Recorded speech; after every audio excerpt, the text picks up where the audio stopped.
Já faz um tempão que eu tô devendo uma lista de referências e de indicações de vídeos e séries aqui pro canal. E hoje eu vou começar a pagar essa dívida, mas eu vou pagar em parcelas, porque como eu adoro mesmo maratonar filme e série, eu tenho um monte deles para indicar. Eu particularmente gosto de série longa, de história que se arrasta, mas eu sei que tem gente que prefere filme porque acaba logo. Então, para agradar gregos e troianos, para o vídeo de hoje eu separei 2 filmes e 3 séries que eu acho que são muito interessantes para quem trabalha com psicologia clínica, principalmente dentro de uma abordagem humanista, porque são histórias que vão tratar de temas que são muito, muito caros para nós, como a nossa liberdade, a nossa relação com a morte, a nossa relação com a vida. Eu penso que chega a ser mágico o poder que os filmes e as séries têm para causar empatia em nós, não é? E eu acho que essa é a graça do cinema, levar a gente a compreender e a viver uma vida que é completamente alheia e diferente da nossa. E é sobre isso essa lista, sobre criar empatia para compreender possibilidades e formas de existir. Eu espero que você goste. Meu nome é Gisele, eu sou mestre e supervisora em psicologia e este é o meu canal. Seja muito bem-vindo, Mi Casa é Sua Casa.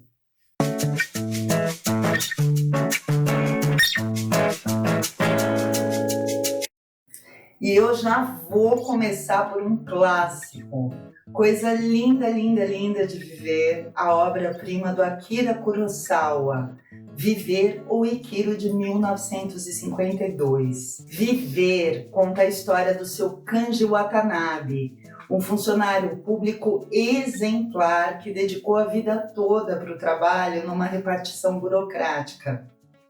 Perto de se aposentar, o seu Kanji se dá conta que a vida dele passou e que ele não fez nada de extraordinário, nada de significativo na vida dele, a não ser trabalhar.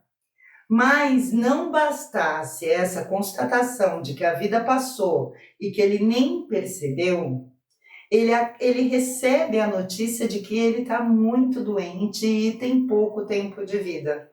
E então, diante do desespero de ter vivido uma vida vazia, o seu Kanji sofre uma transformação radical. Aquele personagem burocrático, sisudo do início, vai se reinventar e se propõe a mudar e a fazer, com o pouco tempo que ele tem, a vida dele ter valido a pena. Com uma direção de arte belíssima, Viver é uma crítica ao modo de vida que o mundo moderno impõe, mas, acima de tudo, é uma obra que trata do chamado do Dasein, do ser para a morte e da capacidade do novo nascimento do homem. Infelizmente, ele não está disponível nas plataformas de streaming, mas você encontra o filme à venda em DVD, tanto na Amazon como no Mercado Livre, tá? Maravilhoso e super indico. Falando em ser para a morte, chamado do Dasein, eu vou engatar no Viver, uma série que eu acho imprescindível para pensar no quanto a morte é um dia que vale a pena viver, como diria Ana Cláudia Quintana Arantes. Muitos de nós preferem pensar que a morte é uma coisa que está lá longe, que ela só vai acontecer lá no fim da velhice. E isso não é legal, porque a pessoa que pensa assim tende a negligenciar a vida e periga ela cair numa história parecida com a do seu Kanji lá do Viver, que até perceber que ele tinha pouquíssimo tempo de vida, ele nunca tinha parado para pensar no sentido que a morte tem para a nossa vida. E desse mal, a família Fischer, que tem uma casa funerária lá no Sete Palmos, não vai falecer. Eu já falei dessa série lá no vídeo de Ser para a Morte e vou falar de novo dele aqui porque ele precisa vir para essa lista. Porque a série aborda a problemática da morte sobre vários aspectos de uma forma muito honesta, muito delicada e, dentro do possível, muito bem-humorada. A família Fischer mora na mesma casa em que eles trabalham, No porão, eles tratam os corpos que chegam. No térreo é onde o serviço funerário acontece. E a casa da família é no andar superior. Então, é dia e noite respirando morte e funeral. E a gente acompanha a cada episódio uma nova morte e a continuação das histórias da família. Eu acho que se você tem dificuldade em pensar na sua própria morte e quiser aceitar isso com mais naturalidade, você precisa se desafiar e assistir a todas as temporadas dessa série, porque em cada uma delas eles vão abordar a morte de um ponto de vista diferente. E não tem como falar de Dasein, querer trabalhar numa perspectiva existencial, se você não estiver bem resolvido com isso. Então fica a dica para você pensar e trabalhar o ser para a morte que habita em cada um de nós e que é um excelente conselheiro, apesar de parecer muito assustador. As Sete Palmos, que você encontra na Netflix. Seguindo essa linha de séries de assuntos que incomodam, eu quero trazer uma que até agora eu estou tentando digerir, que mexeu profundamente comigo, por causa do tom profilático que ela tem. Eu quero indicar agora a série O Conto da Aia. Imagina uma sociedade do jeito que a extrema-direita sonha. Governada só por homens, hierarquizada num sistema de castas, militarizada e fundamentada nas leis do Antigo e do Novo Testamento ao pé da letra.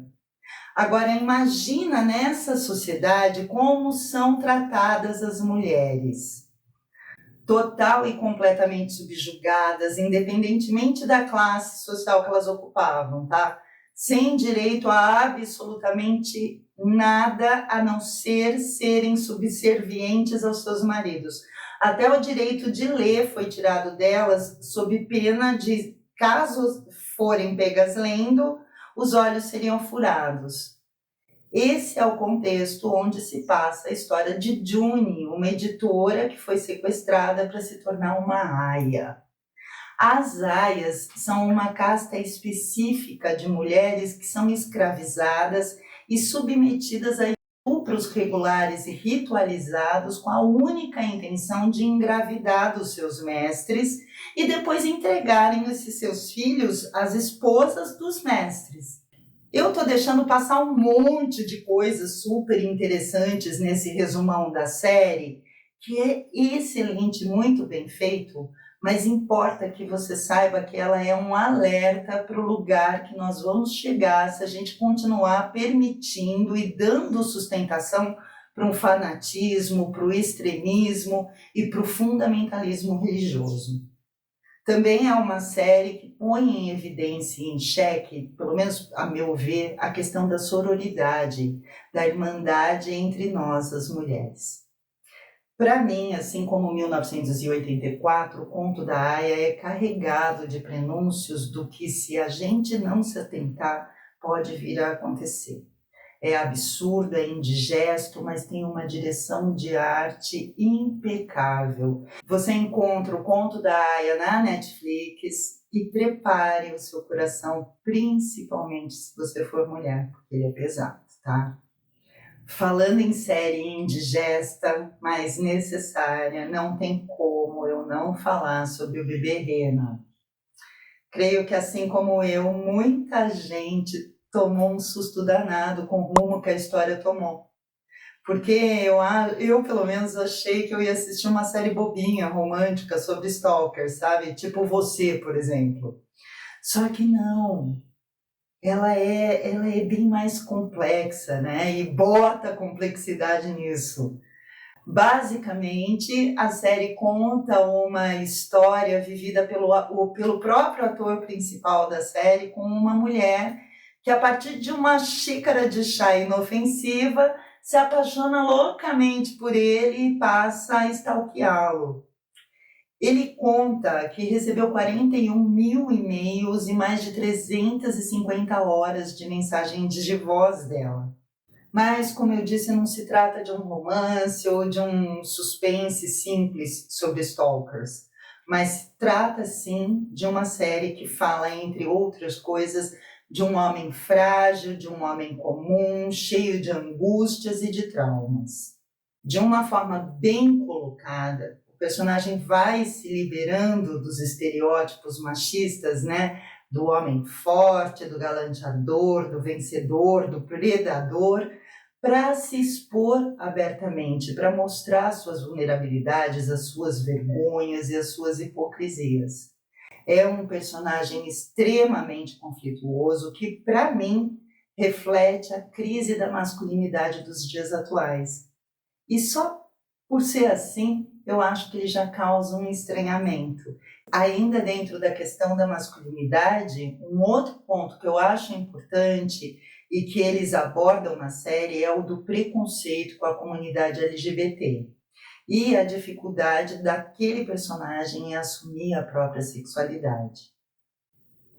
Agora, olhando de uma perspectiva mais ampla, é uma série que versa também sobre solidão, sobre carência e sobre como as pessoas ainda negligenciam a própria saúde mental. Enfim, questões antigas num tempo moderno, né? E aí, para piorar, ele ainda traz a questão do abuso sexual masculino. Você sabe que a gente está acostumado a falar sobre o abuso de mulheres, mas de homens não. Só que eles acontecem e ali isso fica bem claro. Inclusive, eu acho que a Netflix falhou quando não alertou sobre isso logo de cara na série. É uma série infestada de gatilhos, principalmente a partir do 4º episódio. Se você não tiver legal, não assiste, viu? Bebê Rena está também disponível na Netflix para assistir e para refletir. Fica a dica. E para terminar, vamos para um filme um pouquinho mais leve, pero no mucho. A Última Sessão de Freud. O filme se passa em Londres, exatamente em 3 de setembro de 1939, ou seja, nos primeiros dias da Segunda Guerra e 20 dias antes da morte voluntária do Freud. E se trata de um encontro fictício entre o Freud e o escritor cristão C.S. Lewis. Esse filme é interessante porque ele desmistifica o Freud, ele tira o Freud daquele pedestal de o pai da psicanálise e humaniza essa figura que, mesmo que eu não goste, é muito importante para todos nós. Os 2 personagens principais travam discussões riquíssimas a respeito do que é a vida, da necessidade ou não da crença em um Deus para poder existir, e da importância da psicanálise na constituição da nossa sociedade. C.S. Lewis questiona os preceitos da psicanálise, mas também, muito além disso, questiona o próprio modo de vida do Freud, que naquele período já estava prestes a se suicidar. O filme no todo traz excelentes referências aos conceitos freudianos, versa sobre a nossa história, sobre a história da psicologia e, de quebra, faz críticas contundentes a essa que é a mais popular das psicologias, a psicanálise. Eu, Gisele, substituiria o Freud Além da Alma, que o povo obriga a gente a assistir na faculdade, por esse, mas sem dúvida nenhuma, porque ele não é um filme apaixonado e cego pela psicanálise. Ao contrário disso, é um filme sóbrio e com argumentos válidos. Gostando ou não de psicanálise, eu tenho certeza que você vai gostar desse filme. A Última Sessão de Freud está disponível na Max. É isso então, tá paga a primeira parcela de indicações. Você já assistiu a todos esses? Concorda com a minha lista, com a minha interpretação? Me conta aí o que você achou. Deixa aqui o seu comentário e não esquece de deixar o seu like e de se inscrever no canal para me ajudar a divulgar a nossa Fenô tão amada. É isso então, beijo grande, até a próxima, tchau!